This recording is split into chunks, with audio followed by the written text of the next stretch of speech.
I've recently been asked by a fellow YouTuber if I would do an honest review of this RC car. So, it's a King Moto Triton blade 34cc. Well, actually it says 36cc on it, but I'm told the way they measure it in Europe it's actually 34cc. I've had this car now, I would say 7 or 8 months or thereabouts. So what can I tell you about it so far? Well, I have to say this car is awesome. I believe that it's a direct copy of an HPI Badger, to the point where all the parts are interchangeable on them both. So you either buy the parts from KM, obviously at a cheaper price, or you can buy the HPI parts. The only difference being that this car is, you know, at least half the price of the HPI, if not more. So before I bought it, I did a bit of research, and I have to say that this car, although it's a copy, please don't get confused that it's a cheap copy. This car is a quality copy. I also note from some of the earlier KM models that this has got some standard hop-ups. So by that, going through in basic, is obviously the engine is now the bigger.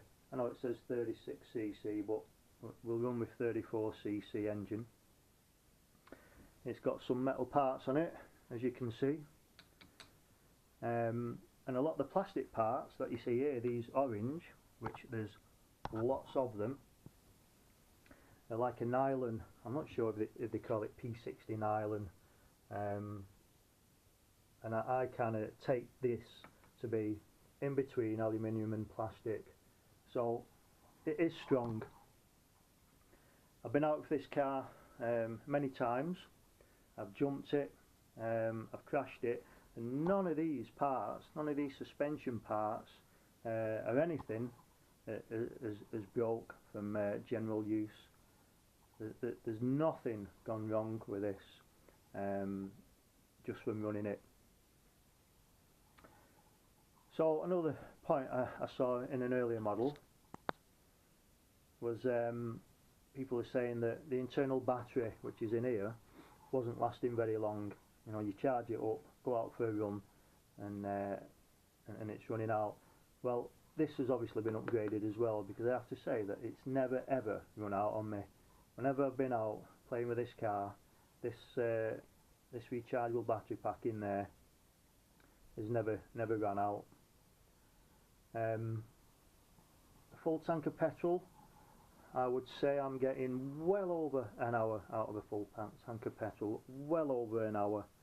Since I've had it, I've bought 1 gallon of fuel, and I've still not fully used it up. I've got this full tank here, which I filled up the other day. I've got a little bit left as well. Again, with the 2-stroke oil I've been putting in, I've used hardly any. What else can I tell you? So this is the 2-stroke coil I've been using, and you can see there, that's all I've used since having this car. So it costs nothing to run. Obviously I'm not going out with this car every week, but I have been out with it a good few times, and it costs nothing to run compared to a nitro when you're filling it up every 15 minutes. This is costing nothing. Just to give you another quick look around the car, you can see as well, you know, like the big wheel nuts are on this. You know, all these parts are all nice and thick,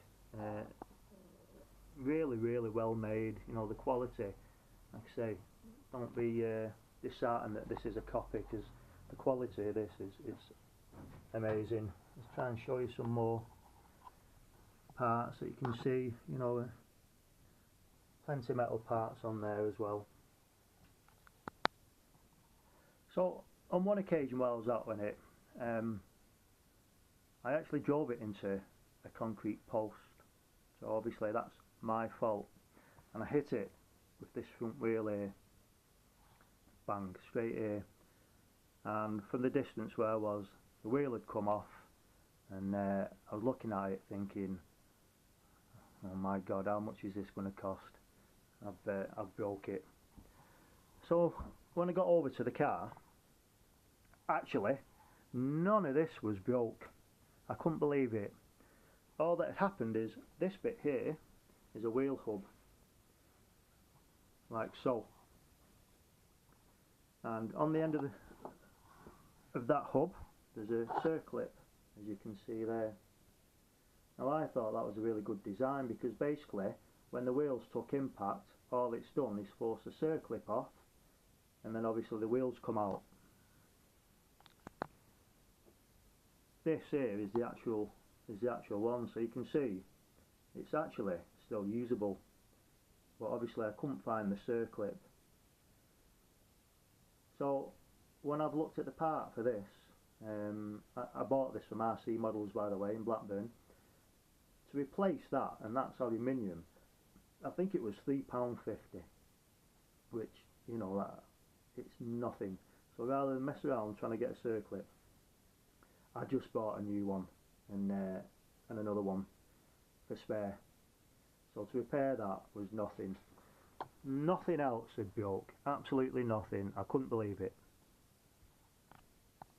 So basically, to say this is anything but a quality built car, you know, I'd be lying. The fun factor with this car is amazing. It's amazing fun. It's cheap to run, like I've told you. It's fast. I would say it probably does 35 to 40, but obviously it's an off-road. It's not made for speed as such. It's strong. Everything's strong on it. Compared to some of the older KMs, it's a massive improvement. I can't praise this car enough. It's awesome. As simple as that. Okay, so obviously there must be some bad bits. A couple of the worser points, what I would say, is the actual shell. Not so much the shell itself, but getting it on and off can be a little bit tricky. So it fits on the back here. It's got 1, 2, 3, 4. Got 2 on the side, and then at the front it's got this, which you've got to line up with this pin. Now it's not a 2-minute job putting that on. It's not the most difficult thing in the world, but it is a bit awkward. So to be honest, with regards to the sides, although I clip the sides in on the side of the shell, I don't actually put the clips through that. There's 1, 2, 3, 4 on the other side. There's just been no need to put the clips through that. I put this in at the front, as you can see, line it through. I put the 4 in at the back, which are these, and that does me. Now when that's on, you can't fill up. Okay, I dare say you could do a mod so you could fill up, but as it is, you have to take the shell off to fill up petrol. Now it's not really such a problem because a full tank lasts so long. If I had to do it every 15 minutes like my nitro, I'd be a bit naffed off at that, and I would certainly do some sort of mod. But the fact that, you know, it lasts for at least an hour, if not an hour and a half at times, then that isn't an issue. Round here, I've not got it on at the minute, but this is where the choke is. So when the shell's on, you can get your finger down to turn the choke on and off when it's a little bit tricky. Not impossible, but tricky. And the final thing that I would just say, which is, I'm being nitpicky now, but when the shell's on, again, this is just beneath the shell, so you can put your fingers in and you can start it, and it's not really an issue, but you just have to twiddle a little bit to get it that inch or two, and then before you can pull it. but I'm being really nitpicky there, to be honest. So, the one and only problem I've had with this,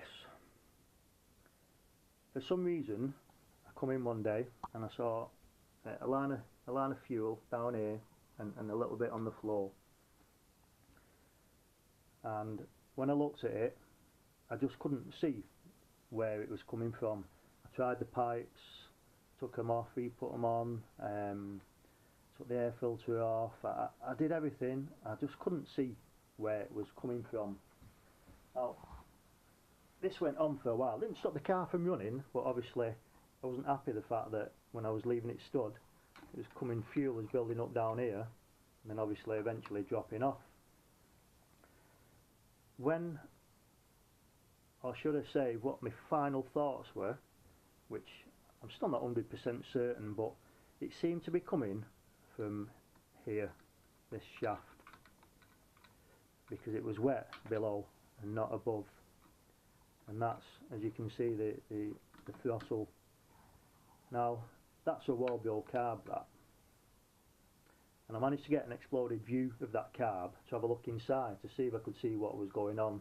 Because obviously if it is coming through somehow from this bar, it can only be some sort of seal inside.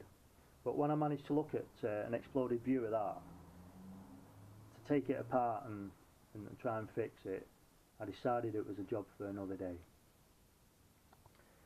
So what I did, I spoke to RC Models, where I got it from, and again, I can't praise that shop anymore. You know, they are really good and helpful. When I've told them about this and asked them about a new carb, what they actually said to me was, listen, bring the car in, let us have a look at it, because it might be covered by warranty. That was them offering that service to me without asking. Now, the trouble is for me, the shop, it's probably a good hour's drive away for me. So obviously going there, speaking to him, etc., dropping the car off, driving back, and then going back to pick it up, etc. Because of the time restraints in that, I decided myself, I say they offered to help, but I decided myself just to buy a new one rather than spend so much time driving backwards and forwards, and I say that was my own decision. Now, to be fair, at the beginning of the video I said I've not had no issues with KM. Well, this here is a wall-built carb, so it's not King Moto. King Moto have fitted this car with a quality carb. It's a wall-built carb, and it was 55 quid this, so it's not one of the cheaper ones. You know, they fitted this with a pretty quality carb. So I don't blame the car, and Wallbuild must sell hundreds and thousands of these carbs, so I'm just going to take it that I've been a bit unlucky. So I bought a new carb, fitted it on, started straight away. I've had no further issues.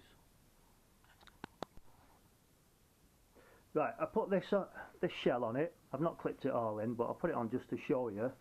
Like I say, the little tricky point is if I can get in there. I'm struggling to get in, but getting this through the gap, and the hardest part is then getting the clip through. I say, not impossible, tricky. The back ones that I was telling you about here and at the bottom are dead easy to put in. So here, if you can see now, you put your hand in here, you've just got to twiddle it about a bit, because it's stiff obviously, compression, and you get it up, and then you're alright. You can't fill the tank up anywhere, obviously it's behind here. I dare say if you drilled a big hole here somehow, you could put some sort of funnel in, and then you're going to really struggle here, but as you can see down there, where you have to put your hand just to twiddle the choke on and off. So they're the only bad points of that car. So just to recap, oh, one final thing I have to tell you, this spark plug here is the same spark plug as when I bought it. I've got a spare one in my toolbox down here, because I bought one thinking it wouldn't last that long, but it's still the same spark plug as when I bought the car, and it's still running fine. Okay, so a quick recap of this car. What do I think of it? Well, I think it's absolutely awesome. Is it money well spent? Most certainly is. It's definitely money worth spent. Fun factor is just fantastic. Would I recommend it? I most certainly would. The after sales help and service available from the RC models is second to none. Would I have another? Definitely. Okay, thanks. If there's any questions, or if you agree or disagree with anything I say, or anything else you want to know, just feel free to comment. I'll get back to you. I always get back to you. If it's been helpful, then I'm good about that. If you like, then subscribe and you'll see some more videos of it hopefully soon. Alright, cheers.